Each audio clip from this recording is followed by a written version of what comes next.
क्या आपने कभी ये सोचा है कि हम सब कहाँ से आए? ये तारे, आकाश गंगाएं और ये खरबों ग्रह, ये सब कैसे बने? क्या इसकी कोई शुरुआत थी या ये ब्रह्मांड हमेशा से ऐसा ही था? ये सवाल सदियों से इंसान को बेचैन करते आए हैं। हम इंसानों ने धरती पर अपनी कहानी तो लिख दी, लेकिन ब्रह्मांड की सबसे बड़ी और सबसे पुरानी कहानी क्या है? आज हम उसी कहानी की बात करेंगे। एक ऐसी कहानी जो हमें बताएगी कि कुछ भी नहीं से सब कुछ कैसे बना।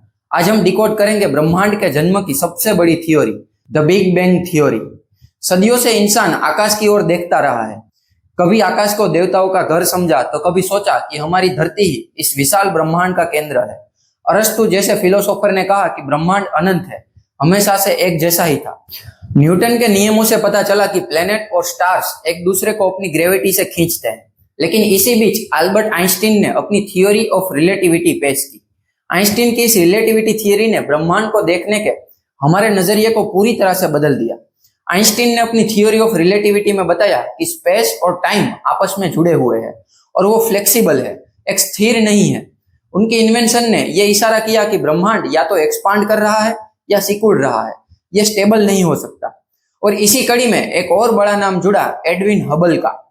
1920 के दशक में एडविन हबल नाम के एक एस्ट्रोनॉमर ने दूर की आकाशगंगाओं की स्टडी की और अपनी इस रिसर्च में उन्हें पता चला कि ये आकाशगंगाएं हमसे दूर जा रही है और जो जितनी दूर है उतनी ही तेजी से और भी दूर जा रही है, और इसे कहा गया हबल्स लॉ। और अब आप सोचिए कि अगर सब कुछ एक दूसरे से दूर जा रहा है तो इसका मतलब है कि यह कभी एक दूसरे से पास भी रहा होगा।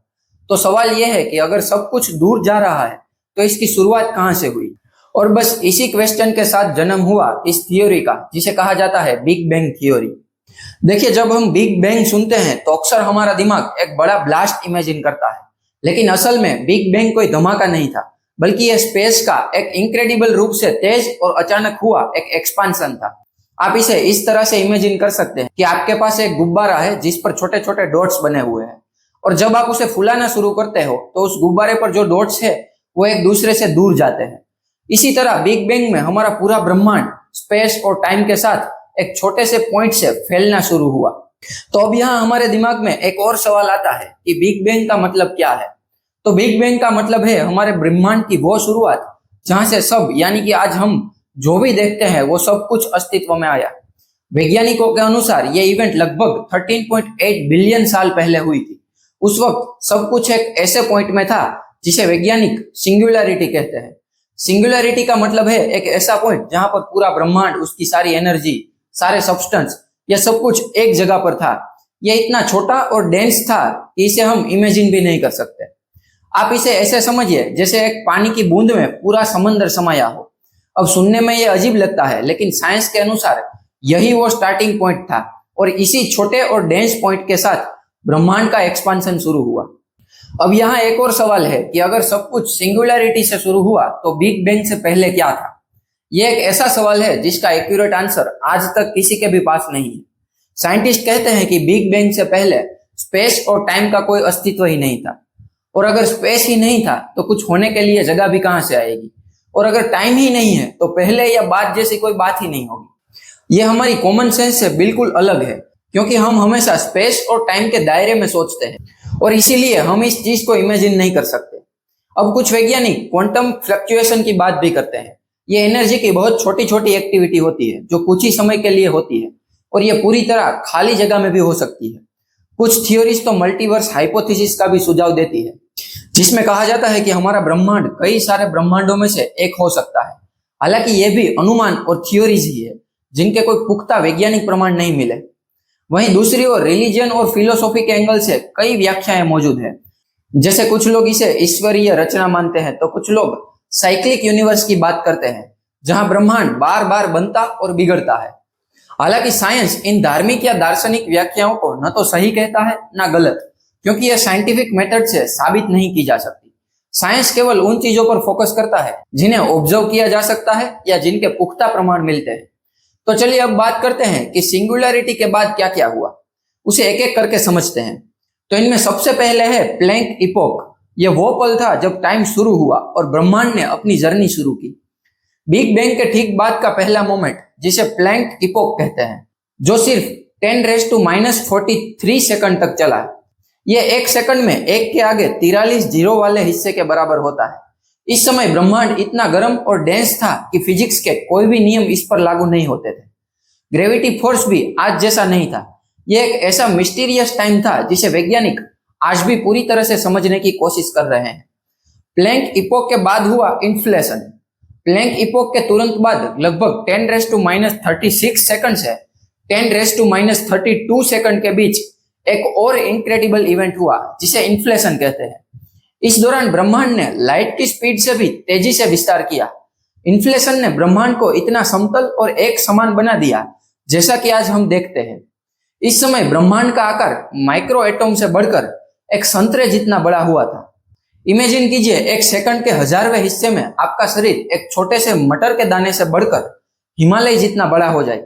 इन्फ्लेशन कुछ इसी तरह का एक्सपांशन था, लेकिन यह पूरे ब्रह्मांड के लिए था। अब जैसे जैसे ब्रह्मांड फैलता गया, यह ठंडा होता गया। एनर्जी कंडेंस होकर छोटे छोटे पार्टिकल में बदलने लगी। ये थे क्वार्क्स, लेप्टॉन और फोटोन, जो लाइट पार्टिकल है। उस समय के ब्रह्मांड को आप एक गर्म डेंस सूप जैसा मान सकते हैं, जिसमें ये सारे पार्टिकल एक दूसरे से टकरा रहे थे। बिग बैंग के लगभग 3 मिनट बाद ब्रह्मांड इतना ठंडा हुआ कि क्वार्क्स मिलकर प्रोटॉन और न्यूट्रॉन बनाने लगे।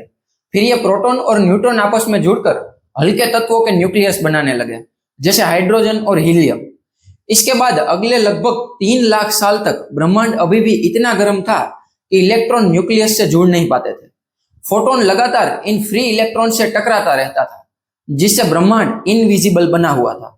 लेकिन लगभग 3,80,000 साल बाद यह इतना ठंडा हुआ कि इलेक्ट्रॉन जो पहले फ्रीली घूम रहे थे, अब प्रोटॉन और न्यूट्रॉन के साथ मिलकर एटॉम बनाने लगे।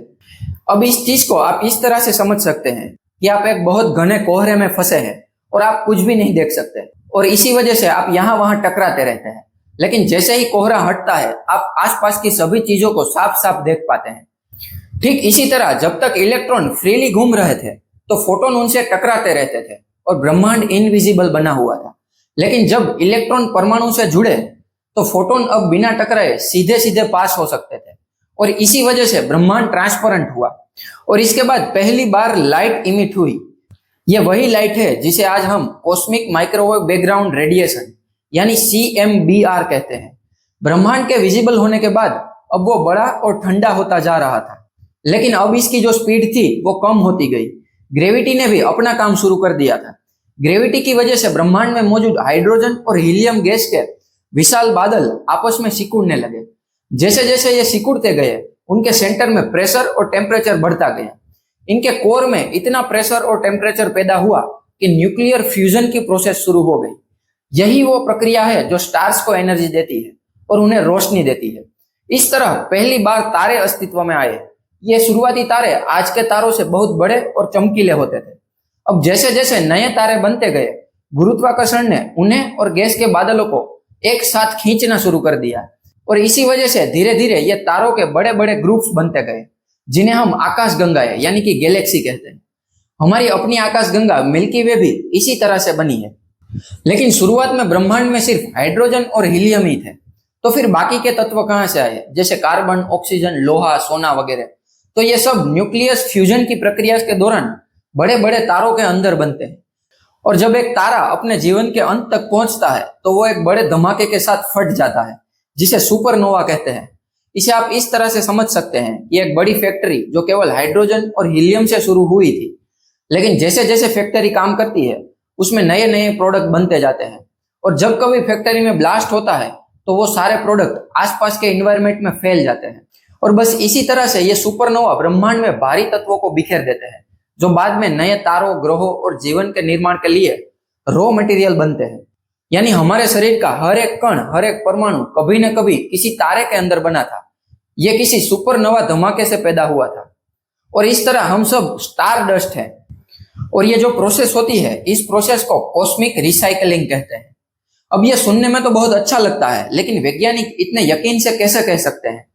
क्या इसके कोई सबूत मिलते हैं? तो जी हाँ, बिग बैंग थ्योरी के कई पुख्ता वैज्ञानिक प्रमाण हैं, जो इसे ब्रह्मांड की उत्पत्ति की सबसे ज्यादा एक्सेप्टेबल थ्योरी बनाते हैं। साल 1929 में एस्ट्रोनॉमर एडविन हबल ने एक अद्भुत खोज की। उन्होंने देखा कि ज्यादातर आकाशगंगाओं से आने वाला प्रकाश रेड शिफ्टेड होता है। इसका मतलब यह है कि प्रकाश की तरंगें लंबी होती जाती है, और ऐसा तभी होता है जब लाइट का सोर्स आपसे दूर जा रहा होता है। जैसे एम्बुलेंस की सायरन की आवाज जब आपसे दूर जाती है तो उसकी पिच कम होती जाती है।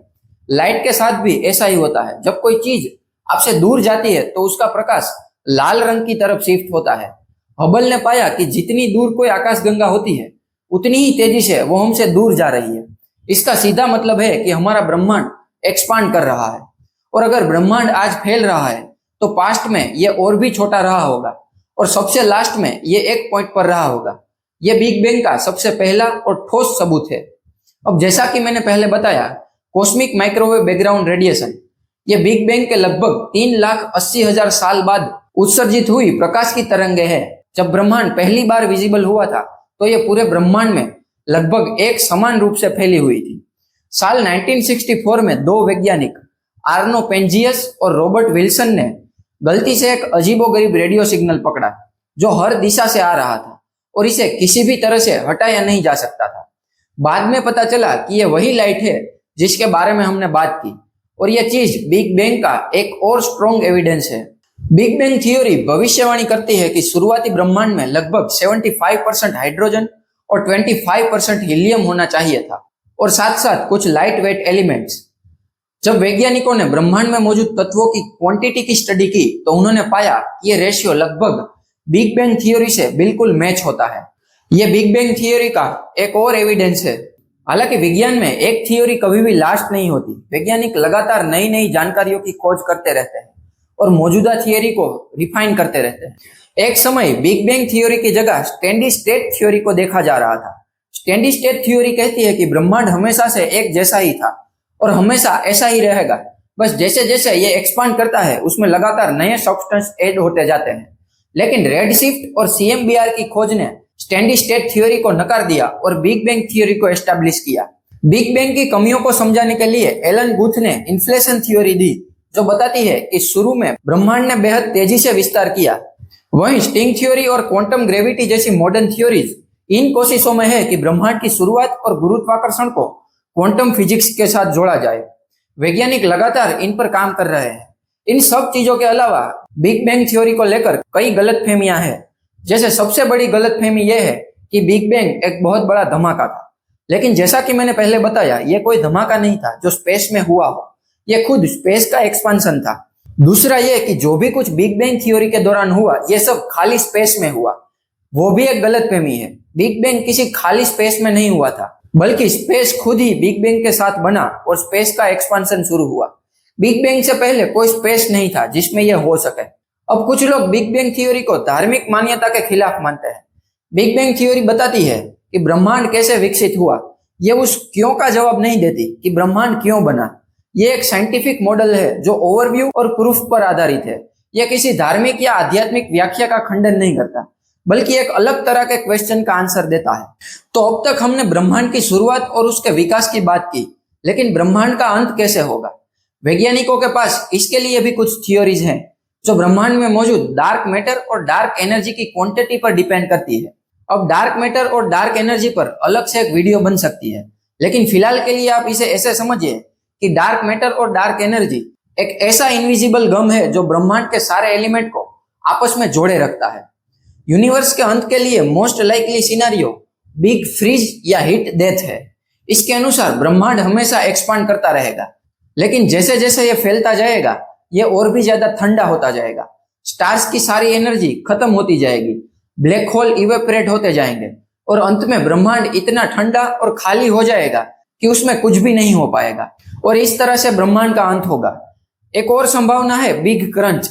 यह एक ऑपोजिट सिनेरियो है।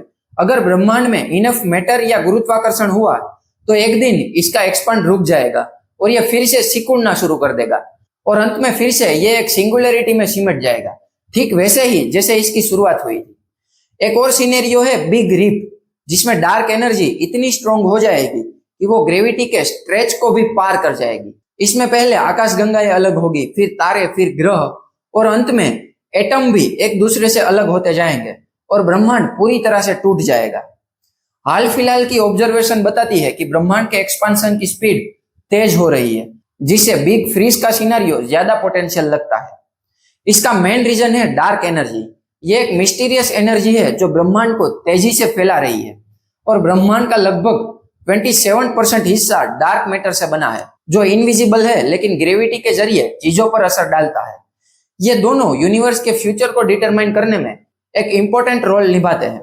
तो दोस्तों, बिग बैंग थ्योरी हमें सिर्फ ब्रह्मांड के जन्म की कहानी नहीं बताती, ये हमें अपनी जगह भी दिखाती है। सोचिए, हम सब कुछ भी नहीं से सब कुछ बनने की यात्रा का हिस्सा है। खरबों साल के इवोल्यूशन के बाद भी हम यहाँ हैं, इस धरती पर, इस आकाशगंगा में, इस विशाल ब्रह्मांड में। ये सिर्फ साइंस नहीं, ये एक अद्भुत कहानी है। ये हमें याद दिलाती है कि हम कितने छोटे हैं। यूनिवर्स का हर कण, हर तारा, हर ग्रह, हम सब उसी एक शुरुआत का हिस्सा है। शायद यही कारण है कि हम हमेशा आसमान की ओर देखते रहते हैं और अपने अस्तित्व का अर्थ तलाशते रहते हैं। तो ये थी बिग बैंग थ्योरी की कुछ बातें। उम्मीद करता हूं कि आपको बिग बैंग से रिलेटेड सारे क्वेश्चन के आंसर मिल गए होंगे।